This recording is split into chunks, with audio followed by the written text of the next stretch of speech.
everything happens only in the mind. The total life is lived only by the mind. If the mind is no more taking the shape and the form of the body, there is no body who is enjoying or suffering. For example, when someone is in coma, that time the life is lived, but there is no body. And therefore, a person in a comatose condition doesn't suffer. It is the other people who have to pay their fees, they suffer. Because those who are paying, they are somebody. The person in coma is nobody. So, whatever we think ourselves that we are, if we think that we are unfortunate, yes, you are unfortunate. If you think you are happy, you are happy. It's only what we take ourselves to be. It is something like this. Kids were playing home, and brother, husband asked the sister, wife, give me something to eat. And sister, wife gives. Take, this is yesterday's leftover vegetable and a piece of bread. Eat. So the brother says, the brother husband, you are not giving me anything, only you are imagining and telling, take this. So why don't you imagine, take rasagulla and rabdi? Friends, we are all living our life only in images.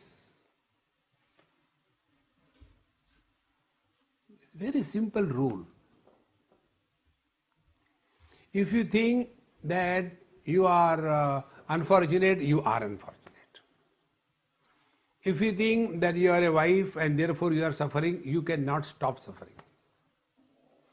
If you think you are a body, therefore you are young, old, you will be young, old and die also. If you think you are a soul, you will go to hell and heaven. It's only in our thinking what we take ourselves to be. So why not we take ourselves to be the divine?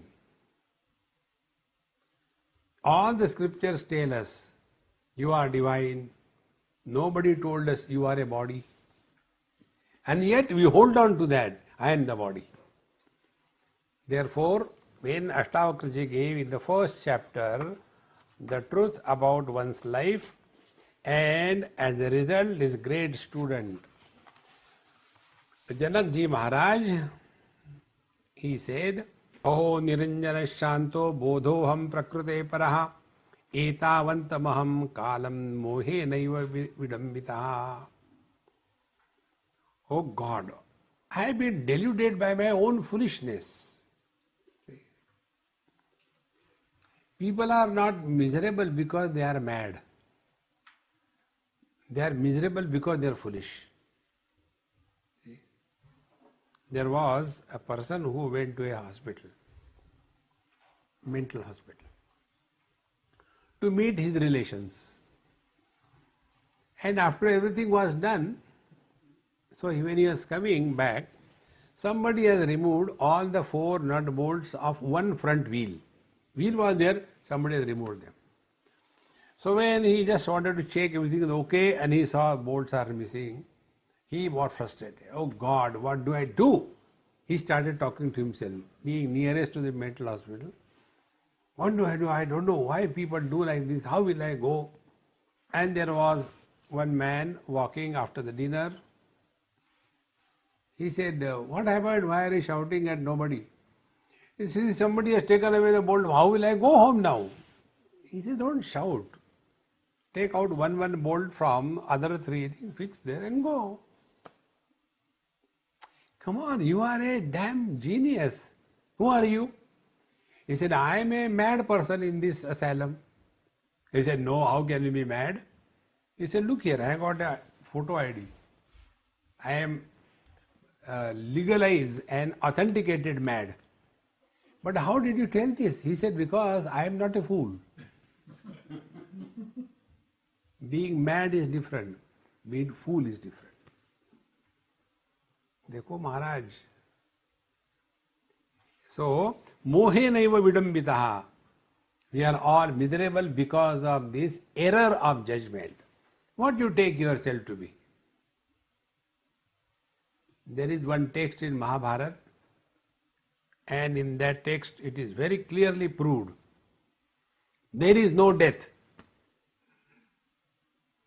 Nobody ever dies. If you think properly. If you don't think properly, you will die every moment. When I was a child, I was dying to become grown up. When I was grown up, I was dying to get a good job. When I got a good job, I was dying to get married. When I got married, I was dying to have children. When I got children, I was dying to get them educated. When they got educated, I was dying to get them married. When they got married, by that I became 65 years. Then I came to know, I never lived. I was only dying. See, friends, there is no death. It's only out of foolishness we suffer. So, mohe naiva vidambitaha.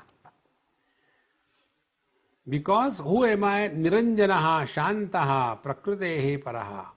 Niranjana, uncontaminated, untouched by anything.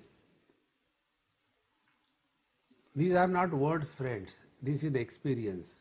Only we have to change our focal length. When we go to the doctors, they don't give us vision. They help us in adjusting our focal length because our eye muscles have become weak. In the same manner, change your focal length and you will see a different world. And changing this focal length is the purpose of study of scriptures. So, Niranjanaha, I am untouched by anything.